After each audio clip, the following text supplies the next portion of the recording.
नमस्कार मित्रांनो, आजच्या या व्हिडिओमध्ये आपण वन्य प्राण्यांमुळे शेत पिकाचे नुकसान झाल्यास शासनाकडून भरपाई कशी मिळते, कोण पात्र असतो, अर्ज कसा करायचा आणि कोणते नियम लागू होतात याबद्दल सोप्या भाषेत माहिती जाणून घेणार आहोत। सर्वप्रथम एक महत्त्वाची गोष्ट लक्षात ठेवा, वन्य प्राण्यांमुळे पीक नुकसान झाल्यास शासनाकडून भरपाई देण्याची तरतूद आहे। मात्र ही भरपाई शासनाने वेळोवेळी जारी केलेल्या शासन निर्णयातील नियम व अटीनुसार दिली जाते।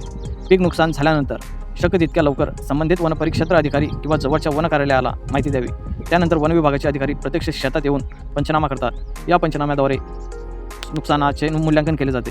भरपाई मिळण्यासाठी अर्ज वेळेत करणे, आवश्यक कागदपत्रे सादर करणे आणि वन विभागाच्या तपासणीस सहकार्य करणे आवश्यक असते। सामान्यतः अर्जासोबत जमीन, संबंधित कागदपत्रे, पीक माहिती, ओळखपत्र, बँक खात्याचा तपशील आणि इतर आवश्यक कागदपत्रे द्यावी लागतात। वन विभाग नुकसानाची पडताळणी करून शासन निर्णयात नमूद केलेल्या निकषानुसार भरपाई मंजूर करतो। त्यामुळे प्रत्येक प्रकरणात भरपाईची रक्कम नुकसानाचा प्रकार, पीक, क्षेत्रफळ आणि लागू असलेल्या शासन निर्णयावर अवलंबून असते। जर कोणत्याही कारणामुळे अर्ज नामंजूर झाला किंवा अडचण आली तर संबंधित वन अधिकाऱ्यांकडे लेखी पाठपुरावा करावा आणि आवश्यक असल्यास वरिष्ठ अधिकाऱ्यांकडे दाद मागावी। मित्रांनो, वन्य प्राण्यांमुळे नुकसान झाले तर घाबरून जाऊ नका। वेळेत माहिती द्या, पंचनामा करून घ्या आणि सर्व कागदपत्रांसह अर्ज सादर करा। त्यामुळे शासनाच्या नियमानुसार मिळणारी मदत मिळण्याची शक्यता वाढते। या विषयावर पुढील व्हिडिओमध्ये आपण शासनाने निश्चित केलेले पीक निहाय भरपाईचे दर, अर्जाचा नमुना, आवश्यक कागदपत्रे आणि संपूर्ण प्रक्रिया सविस्तर पाहणार आहोत। व्हिडिओ उपयुक्त वाटला असेल तर लाईक करा।